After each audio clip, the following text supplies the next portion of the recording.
Hi everyone, and welcome back to my channel. My name's Sophie, and this channel is chronicling my journey to get my life back after having been diagnosed with some chronic illnesses. Today I wanted to talk about some of the strategies I use to deal with brain fog. I'll start this by saying my brain fog is a lot better than it was, a ton better than it was a year ago, 6 months ago, but I do still continue doing these things because it just takes some of the needing to think out of my day and frees that up for other things. So the first thing I want to mention is to-do lists, calendars, planners, and that sort of thing.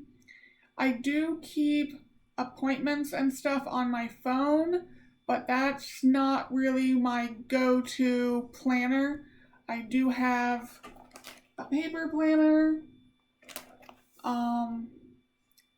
This is one that I am really fond of. This is actually for next year already. So it has the days for the months, and that is where I will write any scheduled appointments.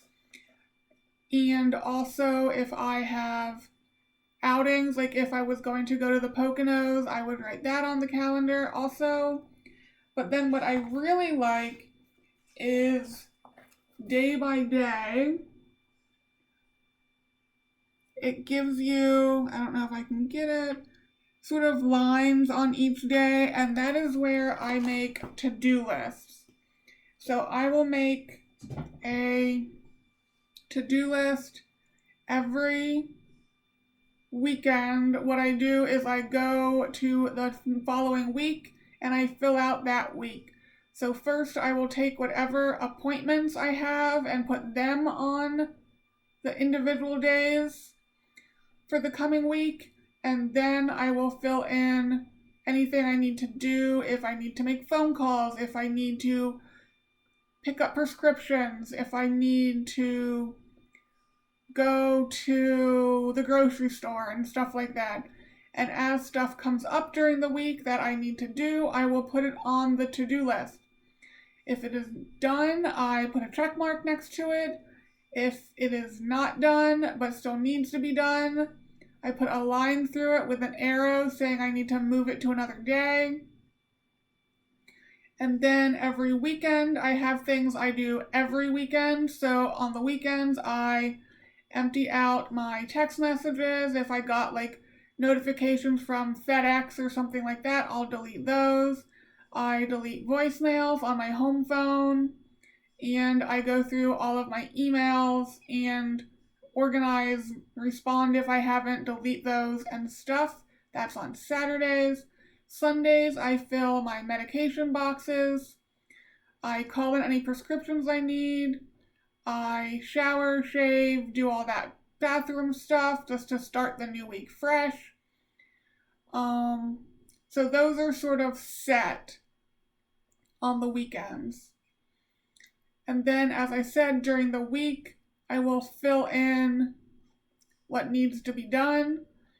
I also take a running tally that I will write on the side of my Sunday's to-do list to sort of remind me what I need to do the following week. Normally, that will be if I need to message a doctor about something, if I need to pay bills. I also use email reminders for bills. A lot of my bills are paid automatically, which is really nice. I don't have to think about it. Or some of them I get emailed when the bill is ready, and then I make a to-do list and I pay all of the bills that aren't automatically withdrawn from my account. That is all really helpful. There are things I do on a monthly basis. I reboot the computer. I go through all my photos on my phone and delete and organize them. Stuff like that. Another thing that I found has really helped is routines. Now, when I was making the routines, it was really hard because my memory wasn't great. I was having trouble sequencing things, so I was having to go back and forth from one side of the kitchen to the other because I just wouldn't plan things well and kept having to go back and forth. But now things are a lot smoother.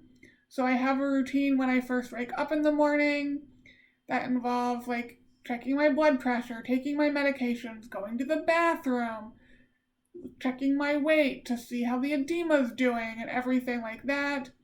Then I go downstairs and there's another routine. I feed the cat, I wash the spoon to feed the cat, I put the can from the night before in the recycle, I take out one of my supplements, which is a powder, and I take that, and I just have an order I do things in.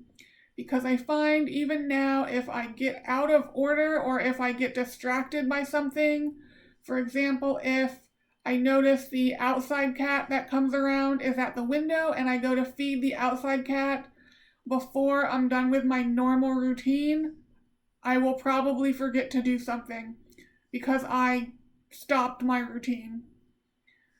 That doesn't always happen, but it doesn't surprise me when it does. And of course, that can happen to everyone. When you're in a routine and you get sidetracked, you kind of forget what you're doing. But those are two of the morning routines. I have a morning computer routine. I have a folder on my bookmarks that's right on my browser's toolbar called AM, and I can click that. It'll open up all the tabs I need to do everything I do in the morning. So I check bank accounts, I check weather, I do some charity work for the Animal Rescue Fund. You can just click and make a donation every morning. I do that. So all of that opens. I don't have to think about whether or not I've done it. If I get called away, the tabs are still open. I'm not going to forget what I've done and not done, so that's really nice. And then likewise, I have a routine before going to bed. The normal brush my teeth, wash my face, read, meditate, all that stuff. There are some routines I would like to add in, but I just haven't been consistent doing them, so they're not routine. Mostly that would be something to work on mobility and balance, either in the morning or the evening. I don't know which I would prefer, probably the morning, but I just haven't been consistent, so even though I would like to make it a routine, it's just not right now. But the to-do list, the planner, routines are all very helpful with the brain fog. I also have pen and paper basically in every room I'm in the house. There's pen and paper when I'm at the computer. There is pen and paper on my refrigerator. There's pen and paper next to the bed. So if at any time I think of something that needs to be done and I'm not somewhere, like I'm not near my planner, or I just need to jot something down real quick, there's pen and paper, I can do that. At one point, I wasn't even able to remember things long enough to do that, so things have really improved since then. A lot of times I can even remember things like overnight if I'm in bed and don't want to turn the light on to make a note. I will tell myself, like, don't forget to write this down in the morning, you need to remember this. Before, there would be no way in the world that would ever actually happen, and recently I've actually been doing that, which has been really nice, just to see that like my memory is coming back and I'm still able to remember things overnight at least. I think that is going to do it for this video. I hope those tips help someone out there. I will make another video probably towards the end of October about everything I've been doing to help with all of my symptoms. I know I keep making these videos, but I keep adding things to my supplement regimen. So I just want to keep updating you guys about what I'm doing and what I think is helping. But that is going to be it for this one. Sorry, it is a long one. but hopefully it was worth it if you stuck around, and I will talk to you guys next time. Bye, guys.